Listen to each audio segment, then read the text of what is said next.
Army, man. There's a lot of good-looking trucks here. You're having a pretty nice one yourself. Well, I tell you what, looks like you caught on to this four-wheel off-road jamboree fan real quick yourself. You know, in Lima, Ohio, each year over 1,500 trucks gather from as far away as Florida to compete to find out who has the best 4x4 truck in America. I know there's more of the show and shine. There's got to be some competition. Yeah, they got a competition area over here. As a matter of fact, in just a few minutes, they're supposed to be running the Class 6 mud racers. Well, we got to get a place to park. I ain't missing this. Hey, is there any base down there? Haven't found anything, but I'll check down here. Okay.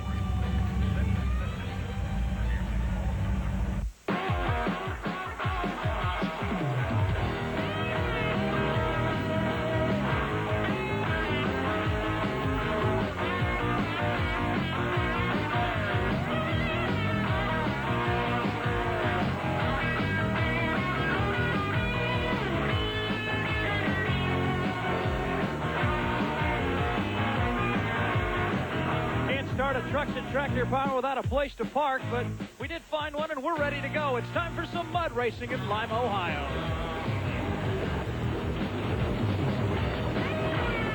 When it comes to mud racing in the Allen County Fairgrounds, most racers agree that this is a track that's too tough to tame. Case in point, Rob Marshall in Beating the Odds. Competing in last year's Class 6 competition, Rob entered the shutdown area looking to make a slide correction, but the slide opportunity never came. Rob took a wild ride as the car developed a mind of its own, end rolling and completely shedding the body. The chassis holds true to form, though, as Marshall was able to race the same car 1 week later. In today's competition, however, Rob looks to be the one beating the odds. He will come out of the same lane that took a bite out of him here last year. Army? David, another fella that's tasted the bite of that left lane at Lima, Ohio. The vehicle, the axle breaker, Charlie Durbin doing the driving in the Class 5 competition, flipped it end over end coming out of the left lane, just like your man over there. But he attributes the flip to the fact that it was a real dry area he was trying to shut down in. He could not actually slide the car. You got to remember, when you come out of these pits, you need to be able to slide them to scruff off speed. Charlie flipped the vehicle. They stayed up all night long, got it back together. It looks like they're going to make the Class 6 call, but the word in the pit area is, you better come out of this pit straight, or you might wind up just like the axle breaker. Well, all of these drivers, like Mike Comella and Bonkers, you see here, getting ready to go. They're well aware of the spills we've seen here in Lima. Well, Rodney Covington in the mud rat. Now, this guy took one of the wildest rides we've ever seen here at the Allen County Fairgrounds. And Dan Brown, what a violent crash he had in Bloomsburg last season. All these guys have had to jump back on the horse that's bit them. Let's hope we have a good, safe day of racing here today. The Allen County Fairgrounds notorious for that shutdown area. The guys can go real fast through the mud, but when they get into the shutdown area, it's a hard packed mud. Jeremy Finley's going to be coming out of the Bluefield, West Virginia area in the S-Kicker. He'll be going up against the Ford-powered Boss. That's right, Jeff Myers in this 1927 Ford with a 575 Ford power plant. He comes to us out of Holland, Michigan, driving the Boss.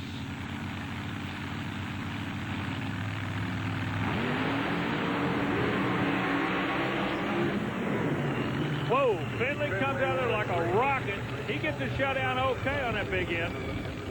Meanwhile, in the other lane, the Boss Ford of Jeff Myers not going to make it through. Now, that'll make a real bad ruts for those that are sitting in the lanes behind him. Let's go down trackside. I believe Dave caught up with Jeremy Finley. Wildman Finley, a great first run out of the near lane at 2.74. Yeah, it was a good run. It hooked up once it got off the line, went out the other end flying. We'll just step aside, stand on some high ground while they clean up this mess. We'll be back with more mud action. Stay tuned. There you go. Well, you know, these fans know a thing or two about tailgating, but we're mud racing, so let's send it over to a guy who knows a thing or two about mud. David, you're looking at the starting line 180 feet away from where I'm standing right now. I want you to notice how dark the mud is to actually run in. Then they come out of the mud past the finish line, and look at the clay surface here, how light it is. Plus, look how hard it is. Now, you got to remember, in mud racing, these guys want to come out of this pit and turn the vehicle sideways to scuff off speed. So the track officials have actually come outside the track area, and if you'll notice now, they've watered down the shutdown area. What this does, it allows the drivers to get a good run, come out of the pit, have 30 feet to get the vehicle straight, and then throw it into a slide to scuff off the speed if they need to do so. Or in this case, get the vehicles out of the bog. The Boss machine of Jeff Myers is out, so we continue now with Roger Sherwood in the stressed out machine. He'll be going up against Mike Comella, the guy who won the cut tire class here. So Comella's got to read on the track. There's the NMRO official who always ducks when he throws the button. He's the starter.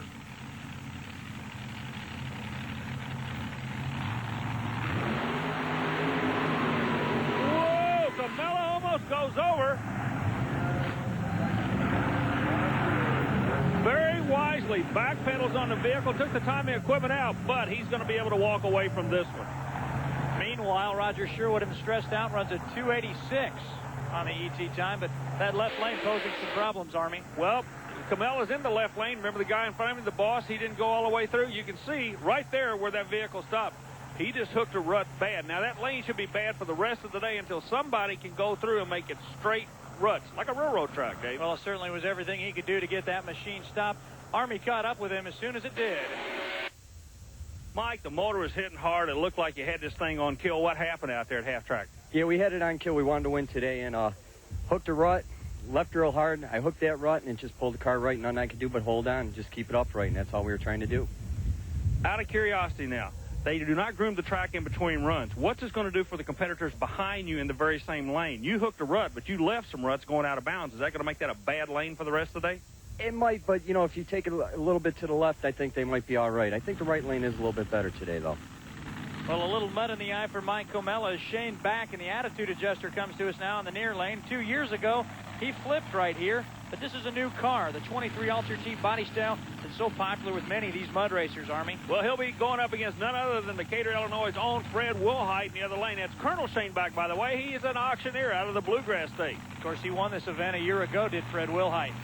Time to beat a 274. And each one of these guys are capable of doing that, Dave.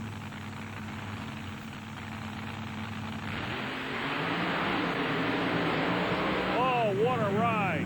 Back's in trouble. He's going to high-side it, David. He goes over. Holy cow, Shane back. And the attitude adjuster gets a little attitude adjustment himself. He's moving around in the vehicle, but as he's starting to climb out. But on the other side, you can't see Fred Wilhite, who he's racing. He's going to be the first on the scene. He comes over to check his buddy out. Well, 2.479. How about that? First to greet him, Fred Wilhite, as we mentioned, is that look over the bent car. The fans sure love this one. Shane, Fred comes over and immediately grabs, make sure you're okay. The safety crew's right on hand, but do you have any idea what caused it? Is it that Lima rut you hook when you come out of this track? It's that Lima rut, Army. I did that about, not last year, but year before. I flipped out of the other lane. Now I flipped out of this lane, so we're 1 for 1, I guess. Are you okay? Oh, yeah, just fine. Fred, I noticed you guys run hard against each other. You were the first guy over here. To go to the line, you guys put the war paint on, but when you go out of this pit, you're good friends, aren't you? Yeah, I knew that was going to be a hell of a side-by-side run. We both run strong, but his car didn't look right when I come out of the finish line. I seen what it was. I'm glad you're both okay, fellas. And a testament to the sport as we get to see here on replay once again. The attitude adjuster 2.5 times, maybe 3 times over the top, but the cage holds, Army. Yeah, and he actually landed on the cage. What he did, he slid through the water they had down there to make it slippery. He actually slid through it and then hooked it. And what do you call it in sprint car racing? That's nothing more than old-style high side. Yep, he hopped the cushion, and he did so, as we said, 2.5 times, but fortunately, Shane does crawl out uninjured, but the car, a little different story. Yeah, but we will give him 9.75 in style points, I guess. Certainly. Well, a man who's no stranger to flipping a car, none of these guys are, but Charlie Durbin surely not. He flipped in the Class 5 competition, the axle breaker out of New Albany, Indiana. Now, sitting in the other lane will be Dave Check. He'll be driving the Super Jeep vehicle. A lot of people like this Jeep style. I say a Jeep. It's a Jeep appearing as a fiberglass replica. Remember the opening when we used this vehicle? And I told you that he had to get out of this pit straight if he was going to make a good run and not flip. A good side-by-side. Hold on! Oh, how about that for irony? Charlie Durbin keeps it straight, and he still gets banged up as David Chick slides over. Army, the only 2 cars that aren't smashed up, it seems like, are the ones we rode in earlier. He came out there and said, right turn, Clyde, and that's exactly what happened. At 3:12, Chick made a good run, but again, you come out of that pit, the least messed up, you're in trouble. Well, what makes the Super Jeep super slick? Let's find out. David Chick off the line, starts to go out to the left, and never really gets it back. Crosses the finish line. The machine starts to careen into the right lane. Durbin has nowhere to go. The 2 drivers gain contact. Fortunately, nobody gets over. Charlie Durbin, though, runs a 3:09. He's down with Army to talk about it. What did happen out there? You came out the end. Then what happened? The left side got me. Well, yesterday, the left side, I come to the right. Today, the left side come to the right, but I was in the right, and he got me. So it's kind of like an old street fight slogan. If the left side don't get you, the right one will, right? Left side got me if I drive in. If I drive in the right, the left one comes across and gets me anyway. So can't get away from that left lane. Well, coming up, Rob Marshall is suiting up. Will he beat the odds? Fred's calling the folks back home, telling them to turn on TNN. We've got one heck of a mud race going on. Welcome back to Lima, Ohio. A contrast to some of the mud racing. Guaranteed they're not tearing any equipment up here, Army. No, I tell you what, in the show and shine area, we have a plethora of chrome and candy apple. Quite the opposite on the other side of the fence where it's a world of mud. You know, you might call this a lady in brown. If Darlington's a lady in black, in our sport, this has got to be the lady in brown. Tom Martin and his Super Troopers up next. He finished second in the Class 5 cut tire competition. He'll be going up against Steve Behrman, the Class 6 winner at Indianapolis last year. And you can see Martin out of Portage, Indiana in the Super Trooper, the first of the corporate-sponsored cars. Yeah, and the Behrman brothers, their father owns a big dairy farm operation up there. Steve doing the driving in this class out of Holland, Michigan, in a 27 Ford Roadster powered by an Audis Automotive, New York, built Chevrolet power plant. So this could be a good run here. Watch the flagman. The last thing he does, he'll duck. I love it. There he goes. Well, Martin gets the shot, but let's see who wins it at the tape. Behrman had a little problem with a 283, and he was crooked right off the start line, Dave. But Tom Martin at 2:8.99. Just a little bit slower as we take a look at the Fast Five. Shane Back gets on his back to a 2:47, and following him are Fred Wilhite, Jeremy Finley, Steve Behrman's run just a moment ago, good enough for fourth, and following him, Roger Sherwood. Talking about Steve Behrman, you're going to need a power washer to get all the mud off of that truck. Speaking of power, look who's rolling out now. Dan Brown himself in the Mind Game, sponsored by the Whittier, California Blaze Blower Dry Service. He'll be going up against Tom Nyhus in the Rude Awakening vehicle, rear engine against front motor. This could be a real good run here. It was a good run. Especially considering it was a rear engine car. Tom Nyhus and Rude Awakening at 291 at 7. Yeah, but the big story may be out of the lane. They called the bad lane with a 267. Dan Brown just built him a new road over there, and I think it was a freeway, as he lays down a shot as straight as an arrow out of that lane. Dave's caught up with him down in the pit area. Let's see what he has to say. Dan Brown in Mind Games at 267. Good enough for third quick so far. Oh, thank you, guys. I don't know. The BDS car was running okay, but we had didn't turn the R's. The thing's a little fat, but maybe that would have been okay because the line didn't have really anything to hook to out there. It seemed like it just was coming on awful strong, but we didn't run out of track. Well, at the beginning of the show, Dave, you were talking about Rob Marshall, and can he beat the odds? That's the big question right now. Here comes your boys going to the line out of New Albany, Indiana, Rob Marshall. Well, it's like Rob going up against the track, but the competitor is Rodney Covington. He's taken the wildest ride ever at the Allen County Fairgrounds in the mud rat. Both of these drivers knowing what it's like to get upside down here in Lima. Time to beat a 2:47.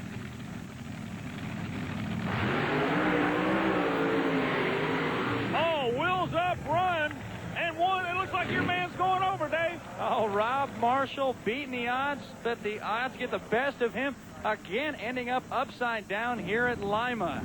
A tough break for Marshall. Meanwhile, Covington goes to 267, so the track's not going away at all. That's good enough for third place. As you can see, Rob Marshall climbing out of that race car once again. It's a tough thing to do here. He's got to be getting used to it, but the fans sure appreciate the run. I bet he's thinking, I don't want to come back here and race ever again. Well, while they're riding the vehicle, we're going to go back and look and see if we can figure out what happened, because the run looked perfect. He comes out on a good start, makes a good straight run. The problem happened at the end. The back end starting to move a little bit to the left. He comes around, does not overcompensate. The left front wheel locks up. Now the right front wheel. Now he hooks a dry rut and just about made it over. But not going to be the case. Dave's with him down in the pit area right now. Dave? Rob Marshall beating the odds. 2 for 2. They get you here out of that far lane again, but this one a little softer at least. Well, that's true. This is a great track to run, I tell you. It seems to happen quite often. So, what happened out there? Well, I just got out of shape. I went towards the barriers. If I could have throttled it, I would have been able to pull out of it. But if I had, I'd have put it into them. So I tried a little bit, but it didn't seem to do much good. At least the damage is not as bad for beating the odds. It's not as bad as it was last year. Well, like my old track coach said, if a frog had wings, we'll be back with more action later. come back. The 2.479, the time to beat. Chuck Knoll will get a chance to see if he can beat it here in a minute. But first we take you inside the control room, and I guess that means it's time for some highlights. Well, this is a fine mess Joey Quick has found himself in, courtesy of this little tangle with a far lane. On a day like today, probably not the worst thing to happen. Joey, usually a pretty strong runner. He'll be back another time. A couple of naturally aspirated vehicles. Dave Bolser's live wire in the near, but watch the wild ride out of the far lane. Bob Dunham takes Rolling Thunder in the far lane. He was DQ'd.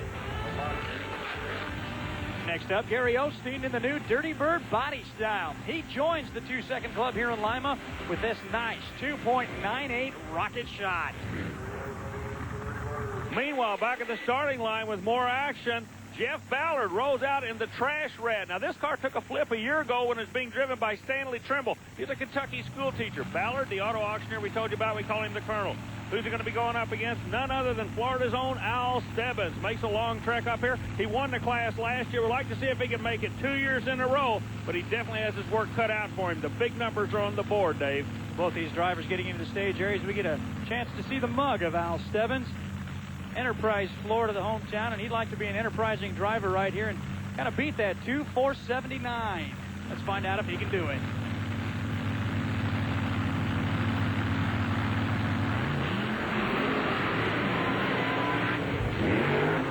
Whoa, Stebbins out of shape in one lane, back at his hands full in the other lane. Disqualification comes up official for Stebbins. Ballard a 3:05, so he had to backpedal. No way the number he was looking for, Dave. Well, just two more bullets to dodge for Shane Back. He's the one in the middle sitting next to Fred Wilhite. One of the two you got to dodge is the Psycho, and the other one the Stepchild. Now, both of these guys would go tap dancing in a minefield. I'm telling you, they got a mindset. They do not know what the word fear is.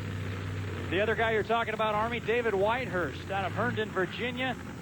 Drives the Psycho. That's a good name for that race car. Remember, though, Chuck Knoll is the guy that won the Class 6 championship in the Jamboree season last year. You know, and I was noticing Knowles doing what they call a dry hop in the sport of drag racing. They're trying to beat a 2:47. Both are stage.